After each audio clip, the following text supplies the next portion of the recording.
আজকে তোমরা কৌশল করে করে মুসলমানদের মধ্যে বিভাজন করে করে মারামারি গন্ডগোল লাগিয়ে এক সময় ৬৭টা মুসলিম এমএলএ ছিল বিধানসভা।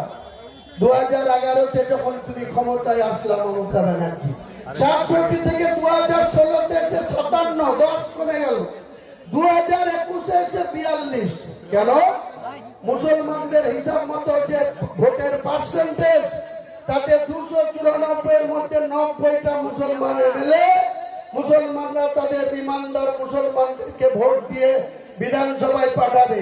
আর 114টা এমএলএ, 214টা এমএলএ তোমরা করো না, তোমাদের হিন্দুদের মধ্যে যাক না, যে মেজরিটি পাবার সে বছর আমরা 90টা মুসলমান বিরোধী আসনে বসে তোমাদের সঙ্গে প্রত্যেকটা ইঞ্চিতে মুসলমানদের অধিকার আমরা বিধানসভায় ছিনিয়ে আনবো। আমার পিসি মন্দির করতে পারবে সরকারি টাকায়, দুর্গায়ন করতে পারবে, জগন্নাথ ধাম করতে পারবে, শিলিগুড়িতে ওই মহাকাল মন্দির করতে পারবে, তোমার রেড রোডে দুর্গা প্রতিমাকে সেলুট নেওয়ার জন্য কোটি কোটি টাকা সরকারি কোষাগার থেকে খরচ করতে পারবে। আর আমি মুসলমানদের টাকায় বাবরি মসজিদ করব, তোমার আপত্তি শুনবো কেন?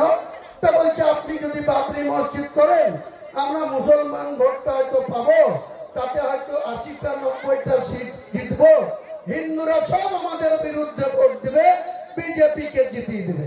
তা বললাম তোমার পিসি এত মন্দির করে বেড়াচ্ছে, এত অনুদান দিচ্ছে, তোমার পিসিকে কেন ভোট দেবে না?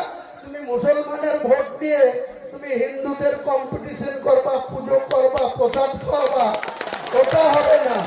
আগামী দিনে মুসলমানরা তাদের নিজস্ব প্রতিনিধি বিধানসভায় পাঠাবে। আজকে তোমরা কৌশল করে করে মুসলমানদের মধ্যে বিভাজন করে করে মারামারি গন্ডগোল লাগিয়ে এক সময় ৬৭টা মুসলিম এমএলএ ছিল বিধানসভা। 2011-তে যখন তুমি ক্ষমতায় আসলা মমতা ব্যানার্জি, ৬৭ থেকে 2016-তে এসে ৫৭, 10 কমে গেল। 2021-এ এসে ৪২। কেন?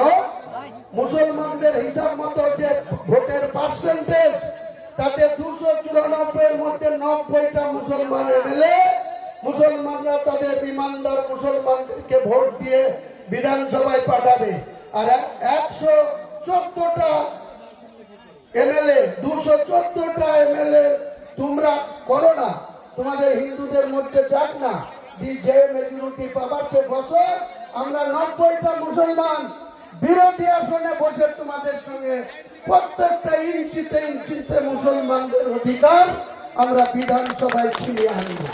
আমাদের কোন কুর্সিতে লোভ নেই, মুখ্যমন্ত্রী আমরা হতে চাই না, কিন্তু মুসলমানদের প্রকৃত অধিকার তাদের ইমান নিয়ে ছিনিমিনি খেললে আর তাদের অর্থনৈতিক থেকে দুর্বল করার চেষ্টা করলে মমতা ব্যানার্জি যে গরুর দুধ খেয়েছ সেই গরুর জোড়া পায়ে লাঠি খাওয়ার জন্য জোড়া পায়ে লাঠি মমতা ব্যানার্জিকে মারা হবে আগামী বিধানসভা নির্বাচনে।